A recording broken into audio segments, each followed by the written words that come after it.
পাথর প্রতিমার রাম ভক্তের সংগ্রহকৃত মধু দিয়ে রাম মন্দিরে রামলালার প্রাণ প্রতিষ্ঠা। সুন্দরবনের প্রত্যন্ত এলাকা পাথর প্রতিমার কেপ্লট থেকে 101 কেজি মধু গিয়ে পৌঁছল অযোধ্যায়। এই মধু দিয়ে রামলালার প্রাণ প্রতিষ্ঠা করবেন প্রধানমন্ত্রী।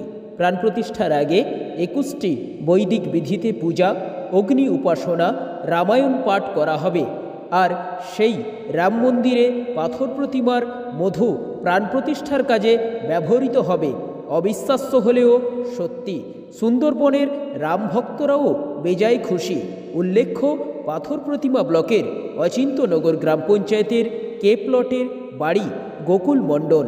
বাবা হরিপদ মণ্ডল পরম রাম ভক্ত, আর অযোধ্যায় রাম মন্দির প্রতিষ্ঠা হবার কথা শুনেই তিল তিল করে বিভিন্ন জায়গা থেকে সুন্দরবনের মধু সংগ্রহ করে অযোধ্যায় রাম মন্দির প্রতিষ্ঠার জন্য ছেলে গোকুলকে দিয়ে পাঠিয়েছিলেন হরিপদ বাবু।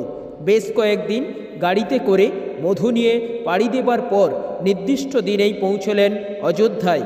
এতদিনের অক্লান্ত পরিশ্রম সার্থক হতে চলেছে গোকুল মণ্ডল এবং হরিপদ মণ্ডলের। পাথর প্রতিমা থেকে গোপাল শীলের রিপোর্ট, সাগর বার্তা।